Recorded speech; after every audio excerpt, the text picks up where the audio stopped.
people have been very wise from day one, really. You just have to look at 5 minutes of television footage to realize that this is not a movement that is saying the price of bread has increased. This is a movement that's been saying, you people who got down from your debate, like you just put on some clothes, washed your hands of blood, and promised to fix this country, you failed. And this is why we're in economic collapse. And in that way, it's very intersectional, it's very nationwide, and it's very unique, and it's very hopeful.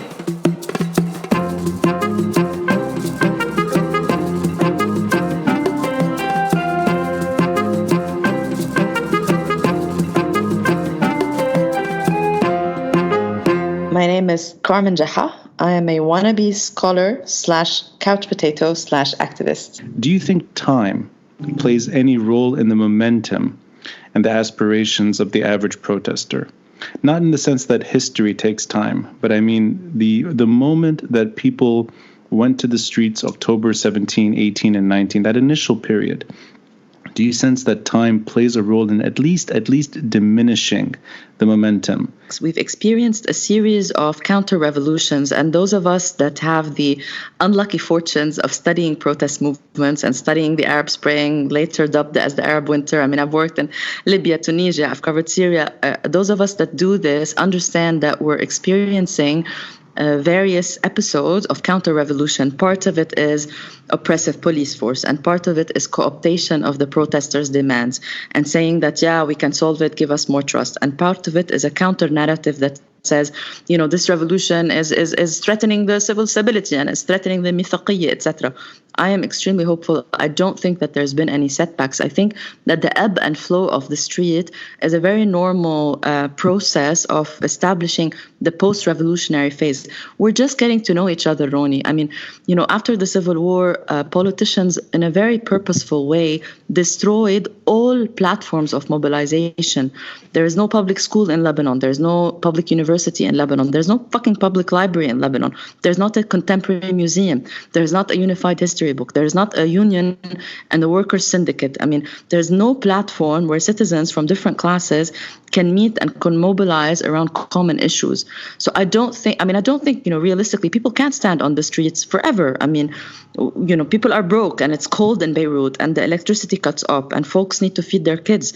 But I think now we're entering, if you're here, you would see the mobilization move from the street to a number of meetings in people's houses and in universities and schools and coffee shops, and folks want to do unions and folks want to do elections and folks want to do women issues and feminist platforms and working on racism and going and singing in the banks and doing sit-ins in the rain and getting beat up and showing up at the police stations.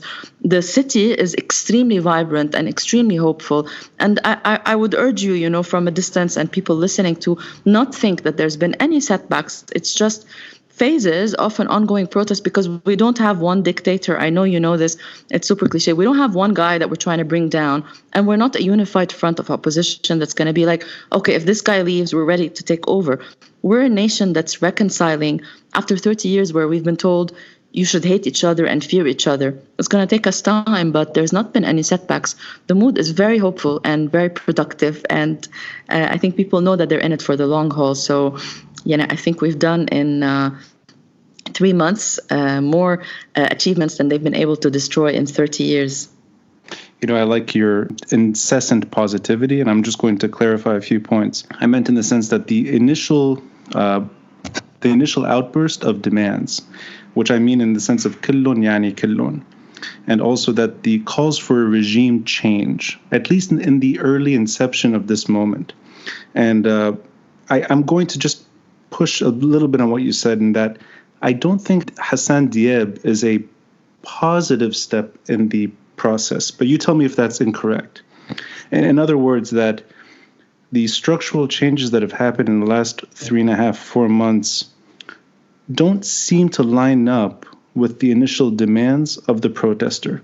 Not saying that the protesters are failing, not saying that the moment will not yield to change. What I just meant in the hope for an improved economy, I know will take long time, but the economy continues to collapse. The numbers of protesters have diminished. The mobilization has diminished quite rapidly.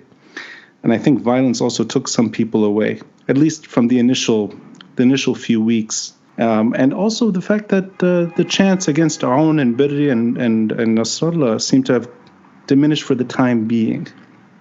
In other words, the optimism that you portray, which you portray well, and your article is actually very good at keeping hope alive, which I'm glad you wrote that article. But what do you see necessary, at least, to keep what you're describing, the momentum, alive? And I mean that in the political landscape. What would you expect to happen in the near future so that you do see structural changes down the road? I like the word momentum more than I like the word positivity, because you really caught me at a bad day. And no, but like I hate the image that, like me and people around me are like happy-go-lucky and we think that we're going to take over the system. Like that, it's not about positivity. It's about very calculated time spent and emotion spent and labor spent to render Diab's government and all of these politicians completely irrelevant to the fight that we're doing. This is not a fight, and I said this from day one, like the night of the protest on October 17th, Jazeera called me. They're like, do you want to bring down the Hariri government? I was like, it's not about that. It's not what people are saying. It's not about this government. It's not about that government. It's about people that ruled our lives who have been rendered completely irrelevant. And what I'm trying to say that there's so much happening in the informal politics in Lebanon that's going to take time. There will be multiple battles for these people, and I'm part of them, to organize themselves and to hit the system where it hurts. It's not about being positive. I'm super not positive. Like, if you see my face, like I've been crying since 11 a.m. because I went to the bank today. People are falling apart. It's not about being positive. This is an impact that has hit the pillars of the system. I don't recognize the Diab government as legitimate, but I don't think it's not a big deal that Hariri is no longer prime minister, but Gibran Basil is. Even in a nominal, superficial way. And what I'm saying is that there's so much happening in the shadows. I didn't mean to rub you off the wrong way. I know you know Lebanon and its struggles and its violence much more than me or anyone around me. I didn't mean to rub you off the wrong way. Of course, you understand that there's momentum, but it's not about being positive. It's that people every day behind closed doors are calculating and being very purposeful about their moves. It's normal that the numbers diminish. But, 2 weeks ago when 3-4 people got arrested, the numbers weren't diminished, and people showed up and got beaten up and tear gassed and جرجرون بشعراتهم. So I think there's a lot of bravery and momentum there, but people realize it's not only the street. We need to get to know each other and trust each other. It's like Ibn Akkar عم بزور ابن كفر رمان، عم بزور الصبية يلي بجل ديب، عم بينزلوا يعملوا مظاهرة على الرينج. It's this time that we didn't have from the civil war that we're just catching up on. And I really feel the Lebanese have this moment of super heightened awareness and emotion and empathy. It's not about being positive. Fuck positivity. Like, people have shitty days and we cry and we lose our money and we can't get our dollars out. It's not positive. It's just the reality that to challenge this octopus of a system is different than challenging a head of a regime. And we're calling for systematic change. It's going to take time. But I think we know where it hurts. And I think people are very calculated. It's my feeling. It's my analysis. Maybe I'm biased. Maybe it's it's strategy of survival. But it's really what I hear. I'll just only add one point, because I think you said it well. And patience is required despite all that's happening, that this is still fairly new. And I think maybe we live in a time where we expect change to happen faster, and it's just it doesn't happen overnight. So that's good. The novelty of it, sorry for your listeners, is this is 1989 in Lebanon. Right. This isn't 2009. This is not 2020. Yeah. This is like, the Christian thinks like the Muslim, and there's a middle class, and like we're 30 years backwards in terms of the political, discourse. And people are just reading their constitution. I have students that are like, I didn't know our constitution is so cool. I'm like, yeah. So, our awareness, like the whole podcasting that you're doing, this is all new. Your recent article, which was just published a few days ago in Arabi, and you make it clear that the revolution is totally winning. These are your words, totally winning. But we're also, and I'll use the collective we here, anyone that wants change in Lebanon. This is a very diverse grouping of people. We're all up against a triangle. And you end the article by saying there's a triangle of weapons, banks, and religious courts. And I want to go backwards here, starting with religious courts. I like that you've written recent articles touching on women's issues and women's place in society, women's place in citizenry and politics, and you eloquently describe the structural problems facing women today, and why this revolution is about women as well, as much as anything else. And if we touch on religious courts here, I'm guessing you're implying many things, not just about women, but let's use divorce issues, let's use women's right to pass nationality, things that we kind of talk about all the time in Lebanon. Do you see that is still in the mix in terms of the demands on the street, the old ways that we deal with each other, whether it's communal intermingling or sectarianism, whatever you want to call it, the old way, the pre-October 17 way that we're used to, that's really in the mix right now? I mean, let me lay it out. Context is everything, okay? We have a sectarian power-sharing system, which in and of itself is not a derogatory thing. يعني مش غلط يكون في power sharing that guarantees the representation of the major sects in the country, considering this, to say the least, has been a touchy issue from the 1980s. Mm-hmm. What is derogatory is that there's a bunch of men that led a civil war that agreed in Ta'if and agreed again in Doha and agreed again in every dialogue table that the only way that they can stay in power is controlling capitalism, controlling weapons, and getting people subjugated to their religious courts. This is why women stand to gain the most or lose the most from this struggle, because their very bodies is governed by really a bunch of men. نزلوا عن الدبابة. They got down from the tank. I don't think we have a system in Lebanon. We have a bunch of 7-8 people.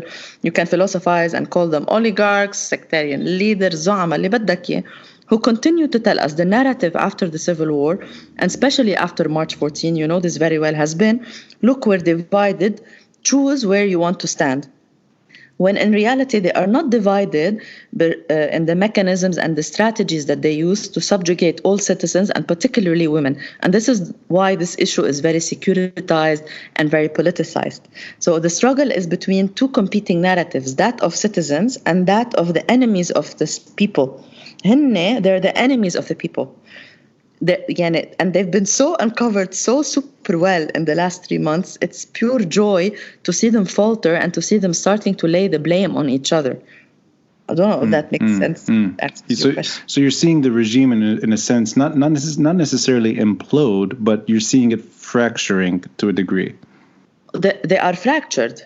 Mm-hmm, and I think the performance of March 14 and the last naming of the prime minister and then showing up at the budget hearing is precisely this. They have an interest to keep the system, but they also are trying to say, oh, look, we're not with them. Those are the pro-Syrian people.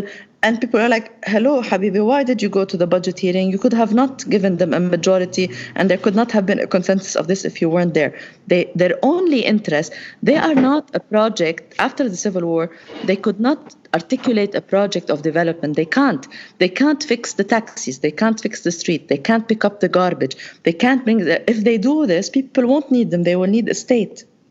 And this is the project today that is being faltered and cracked around, and their own constituency. And I never dreamed of a protest in Jaladib, Kfarraman, and Tripoli. It's those people that are saying, hello, enough. So you see that women, despite it all, in 2019, 2020, are able to affect change perhaps in 2021, 2022. I believe that women have in the shadows and in the protests and revolution totally like claimed their space. I mean, our mothers and your mother and mine, they've done this for hundreds of years. Like Lebanese women have a role to play in the public sphere. Sure. My worry is that when it comes to formal politics, and this is a real concern, and this is why I'm telling you, I'm not always like happy-go-lucky. My worry is that the people that sit down post-revolution won't include the voices of not just women, but like won't be inclusive of various class interests, of various disciplinary perspectives. Like if the post-revolution is going to be a bunch of men like Ta'if saying, okay, guys, you take this, you take that, and you know what, we're going to give the Hirak like few seats, this is going to be destructive. And the fight is to transform what we're doing informally. What I mean informally is like بالساحات, بالشارع, بالبيت, بالجامع, and to put it into formal politics, يعني, to be able to have a political party that is inclusive. Anna, this has been my life work. Yani, I speak with women in all parties. I'm like, okay, but the bylaws call for elections. They're like, ahlan, elections. I can't even take an appointment. with the boss. This sort of formal, and so informally, I mean, in the revolution, women are everywhere. How much that translates into us sitting on the table and developing a system that is not about women's rights, but that is inclusive of everyone, that would naturally include women. I think this is the fight, and this is our fight. It's not the politicians' fight. So that's traditional politics in a sense. You see political parties taking that role more than the conversation, like with women friends. No one cares about the formal system anymore. Like, right. Do you believe that there's a budget today in Lebanon? That there is a civil service? That there is, خلاص, that there is a government? That Hassan Diab is the boss? No, خلاص. And the reason perhaps that we're not protesting in big numbers now, you've got me thinking, is because we don't want to bring them down. They're irrelevant. We want to build. So you're also adding, in a sense, that there's a psychological component here, that Lebanese, not just women, all Lebanese, have, in a way, they've let go of their any hope for this regime to reform itself, that this is a fundamental break, and now there's something else being built in its place. Did I get you right? There's a psychological and very much an economic, and they're irrelevant. Right. And اليوم, you don't call the state to give you a job, or the state to give you social security, or the state to get you. أنا إذا هلا صار معي مشكل, I don't call. I call people who are closing the street. I don't call the state. Who dares? We're talking about women. Who dares as a woman to go say I've been harassed or I've been raped at the same police station? زلمة لابس بدلة كان عم يضربنا. خلاص, this system is irrelevant. We're going to take time to build an alternate system. It takes a lot of time. This is a game مش of awareness, of leadership and patience and trust. And, it's very, very hard to build these structures from scratch.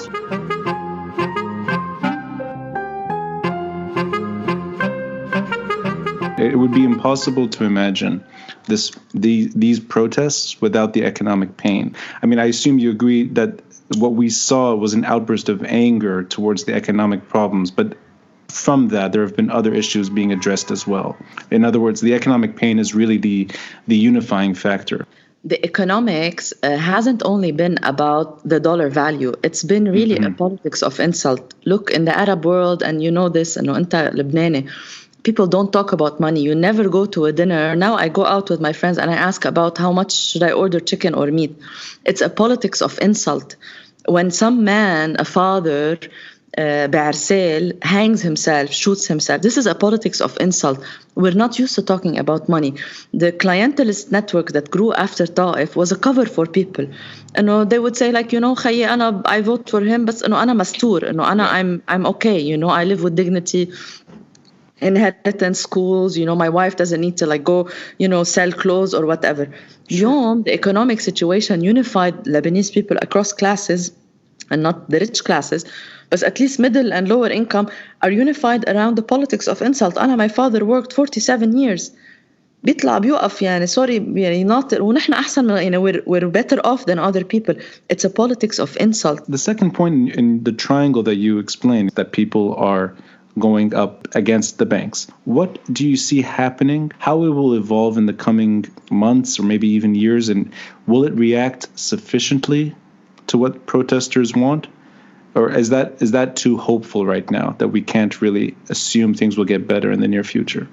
Yeah, the problem is what I was telling you, that because they're in bed together, this triangle, you can't bet. I mean, perhaps one of these sectors, perhaps the weapons will, wage a war against the courts, and the courts will wage a war against the banking system. But the problem is that they're so much in bed together. And the problem is that the project of en'ash, of revival of one, burns the project of the other. Today, if courts come and say, okay, justice for all, regardless of religion, class, the banks say, oh, but we can't figure out this inheritance thing. And the politicians will say, لحظة, people won't vote for us if we're not allied with the courts. So I'm not seeing a way out. This is what I was trying to tell you. People aren't relying on them anymore. ما بقى حدا ناطر that this triangle is going to produce anything. I don't know what alternative economy looks like, but I'll tell you, there's been so much socioeconomic solidarity. يعني every house is giving whatever they can for the house nearby. I go to my parents on the weekend and my mom has like, معبية البيت يعني Kleenex و detergents و food و clothes و pasta. I'm like, what are you doing? She goes, oh, my friend dropped them off. They're taking them there. I go to visit my friends, so, diapers and هذا milk. So what are you doing? So, I heard that there's some, I think the social side of it and the social solidarity still didn't let many people, although few have and have killed themselves and have suffered, has still created this sort of safety net.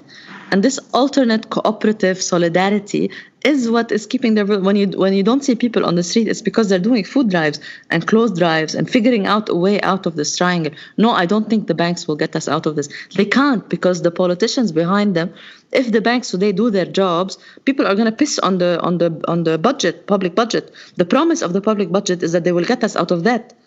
It's in a way linked to the earlier argument, which is you can't trust what you have right now. People need to accommodate for something else, and they have to build something else. Whether it's an alternative, cooperative, solidarity struggle for the time being, or something else, that basically someone like you or anyone that cannot put their money in their own account has to make do with another arrangement, at least for the time being. Yes. Not only that you can't trust, they're not relevant to the struggle. They're not relevant, yeah. So it's even, okay. I was trying to say in the article, nominally, we brought down a government and we brought a new government and nominally on paper. Khalas, we won. It's interesting. I think in the dozens of conversations I've had on similar issues, it's the first time I've heard someone explain why the numbers are really low, or at least comparatively low. And you're saying it's actually it's a sign of progress, which I think it's a unique way of looking at it, that people have literally moved on. There's nothing really to protest against. Completely moved on, and I can anchor this. And I know your podcast isn't about sort of research, but I can anchor this because social movements and protests enter into periods of abeyance, but they don't die. Abeyance means you retreat into the house and the circle and the neighbors, and you re-strategize and you think about what people need. We're in sub-abeyance, not really abeyance, because today if I go, get caught or people beat me up, all my friends will go down, all my students, and if we support system عالي, but we're in abeyance in the sense that we're going backwards. The women movement and the US civil rights movement, it was not always on the street. It entered a period of abeyance, but abeyance is not dormancy. It's like we go back, we retreat, we think, and then we choose our battles. And I think this is where we are. It's a very messy, chaotic, this person likes that person, this person wants this, the other person wants that. But abeyance in the sense of mobilization doesn't mean death. It means rebirth. Right. It's important also to know that you are a specialist in social movements and protest movements. So that's your specialty, your research specialty. So people should turn to you for that information as well. Let's dive into the weapons issue. We didn't see outright violence in the last 3.5-4 months, which is quite impressive. We've had violence. We've had injuries, and some of them are, horrible injuries, and they've been shared online. But the level of violence that one would perhaps expect in a time of unrest and revolt and demands, it's not there, which is good. It's a good thing for Lebanon. That said, there is a weapons component to the story, and I think it would be unfair to put the last 30 years as simply an economics debate, because clearly it's not just economics. There's a political and there's a structural problem with the way Lebanon is governed. And there are groups that have armed themselves throughout Lebanese history and at times taken Lebanon into dark and dangerous places. This differentiation that some are delivering, which is the revolution versus counter-revolution, and you can phrase it whatever you want, revolution versus resistance. And I think there's been different ways of delineating the difference. Do you see that the weapons issue, and I'm not talking about Hezbollah only, I'm talking about any group that can turn to the use of violence if necessary. Do you see that sovereignty story is in the mix? That protesters are able to at least create the foundation to relieving Lebanon from that stress? The story of weapons and weapons' ability to at least derail political reform in Lebanon? The most poignant, I think, and powerful moment was after what happened, because in this counter-revolution, there was a moment where people who were armed, namely Hezbollah and Amal, went on the ring and beat up protesters, and they were carrying guns. The most poignant and powerful moment, I think, were when the mothers of Shia and Remene. Yes. This is why I'm telling you, to understand Lebanon, we are in the wake of 1990.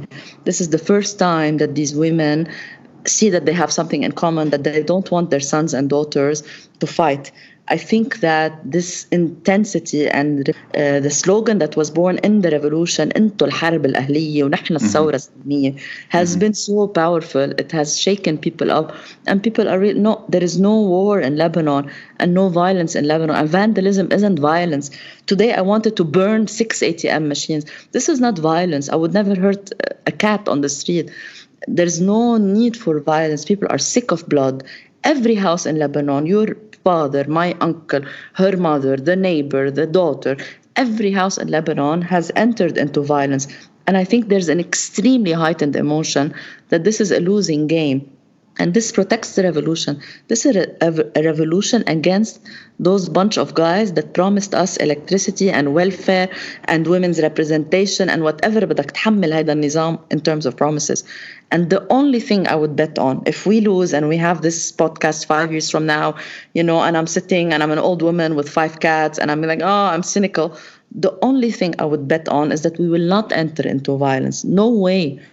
No way. Every house has a policeman and a student and a union worker and a single mom. The diversity of the struggle in an intersectional manner protects us from getting into violence. This has been the most repeated sentiment من كفر رمان لطرابلس. It's been so if I got you right, that the weapons issue is not there because the violence is not there. Did I get that right?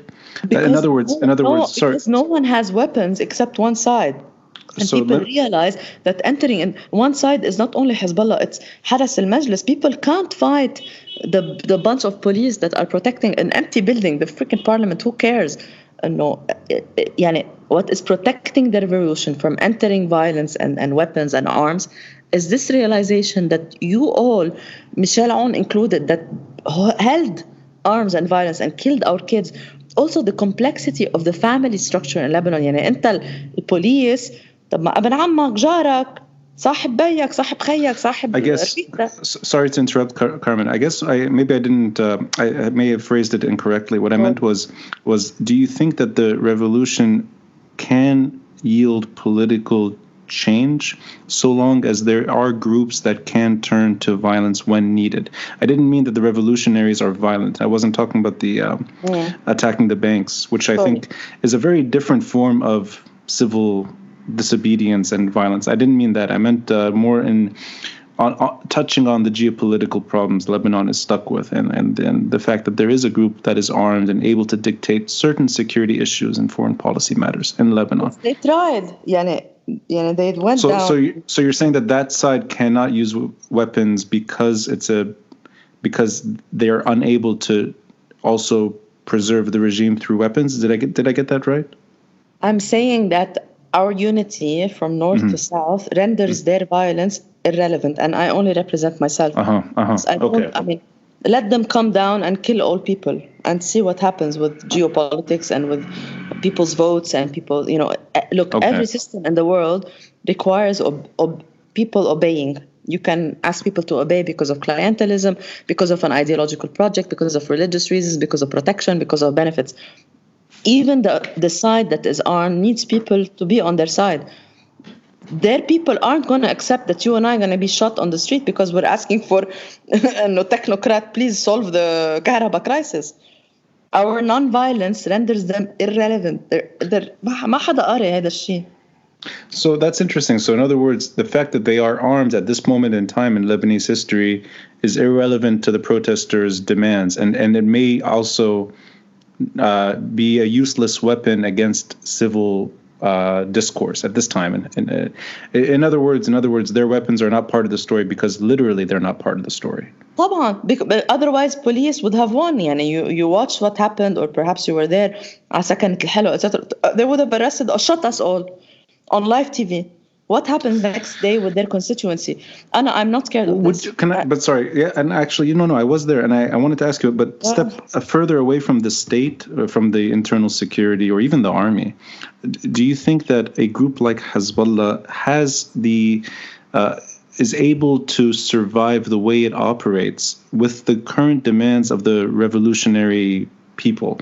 In other words, is that an ultimate stumbling block down the road, or do you see that as simply it's irrelevant for the time being? If they are able to upgrade themselves, to join the modern world and stampede on our demands, this is their internal project. For me, I'm not part of anyone. For me, right now, this issue is not a divisive issue. لأنه الناس ما نزلت, people didn't go and say بدنا نشيل سلاح. People went and said, this political class, كلهم, everybody, we don't want to see their faces, we don't want to hear their names. Bring us people outside of the systems. But so far, I see them in a very typical and classical non-violence versus violence. Now, no, violence isn't only weapons; it's also economic, it's also gendered, it's also judicial. I see them in a classic dilemma situation. I mean, they're gonna kill us all. They're gonna say we're all fake. What are they gonna do? No, I know that it's from your subjective view. I only wanted to bring it up because it's one of the 3 points that you expressed in the article. So yeah, I think they're stuck. Okay, that's an interesting take. I haven't heard that before either.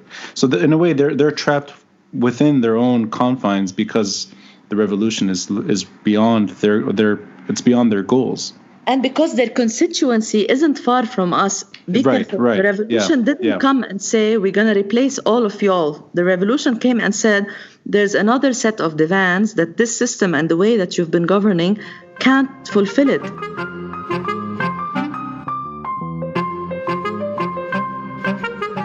I've spoken to several academics who primarily focus on research and they're able to really get to the core of many issues. I always get the sense that whether it's a academic institution or even a research center, it could be a think tank, there are severe limits within the Lebanese landscape on what academics are able to offer and what the power structure is willing to take in. And just from your own experience, now that you've been a professor at AUB for some time, the work that you do, or even the work that the university does, and that we can include even ISAM Ferris as a think tank within the university. Do you sense that there's an opening now for a future regime? It doesn't have to be this one. It could be another cabinet, another prime minister that is more willing to listen to what experts have to say. Do you think that there's a window of opportunity here for experts to really lead, and in a sense, a truly technocratic moment in Lebanese history? Okay, now I'm going to go very theory and what I've been thinking about in the last 2 years. The model of the university and of expertise, I think that it's up to us Lebanese to define what we want to do. I spent some time in South Africa this summer and learned a lot from what the university and quote-unquote experts did in times of apartheid. And I think that for many academics, including myself, entering this sphere, this is why I said in the beginning, wannabe scholar was a way to continue activism in a different way, whether it's through teaching, through pedagogy, through trying to produce knowledge that speaks to multiple publics, is to think about knowledge and its public presence beyond publications and beyond the metrics that global North scholars, lay out for us. So when I spend time, in New York and Boston, etc., universities in the global North think about engaging with the community as sort of an extra role that they have to do, right? Feeding the poor, dealing with Black Lives Matter, etc. I think for many of us at the academy here, it's the opposite. We think of moving activism into this community and into what it means to be an academic and to produce knowledge. And for a lot of us, we play the role of insider, outsider. And for many of us, we write about topics that we care about. in this sense, yes, there is sort of an expertise that can be transferred. But right now, the word of technocrat and expertise and professor has become not cynical, like صار مسخرة. And you don't want to say you're the professor, you're the expert, but you would want to say, no, you know what? I was so inspired by Lebanon. I took it to the private sector and I tried to make a difference. I have friends in tourism doing this, and I have friends in, media studies kind of like doing this. There is a very thin line because Beirut is so small of this exchange of expertise. Yes, there is a time for the university to play the role, but not in the way that the West pictures it and measures it. And I'll tell you, the bigger weight is the activism. What I struggle with is to make sense of the academic life, not because I have a PhD, how do I become an activist? It's the opposite. It's transferring that type of empirical experience and experience, basically. It's not expertise, it's experience, and putting it into academic terms. And I think there are very blurry lines in multiple professions. I mean, the artists, shut down the banks, and they showed up and sang songs and played the saxophone. And if you watched, the artists who perform in Metro and these places, I think the lines of our profession and our activism in places like Lebanon, like in apartheid South Africa, don't make sense without the broader political struggle. And in this sense, yes, I do think as academics we have a role to play because we are activists, not because to me, there have been many special moments, and one of them for me was going to the Egg the first few weeks of the revolt, and seeing professors there teaching their history courses in the Egg, and to me that's just it's a symbolic way of explaining that the university does play a role beyond the university gates. I think there were a lot of problems with the content and the formatting of the Egg, but for example, as colleagues at AUB, the first day we said we're not going to go back to class because the class is the streets, and the street has become the classroom, and we can learn. I don't think you can get a projector set up there, or the internet will not work well. But it's but there was some the whole idea of foreigners speak. I mean, there was a lot of backlash. I mean, I admire a lot of people that set that up, but this whole idea, I worry about Western audience like, she's so engaged. It's the opposite. She's so engaged. She tried to be an academic. We regard our expertise, of course, if we can help. I've been working on the refugee issue for the last 5 years. Of course, I would support a ministry or UNHCR if they asked. But مش لأنه أنا expert بدي أعلمهم، لأنه أنا activist عملت expert ثقبت إنه that was the job. I get a lot of hope and optimism from your side, which is good. And I think many people have seen Lebanon go through many different stages in recent history, but it's clear that this one is really it doesn't only stand out, but it's so profound, and it's so emotional too, and it's taxing at times. I think people are lucky if they can take a break from it a bit and reflect. And I'm happy that you did that today. You sort of helped navigate the last 3.5-4 months from a unique perspective. So thank you for your time, Carmen. Thank you, Ronnie, for telling the story and for your commitment.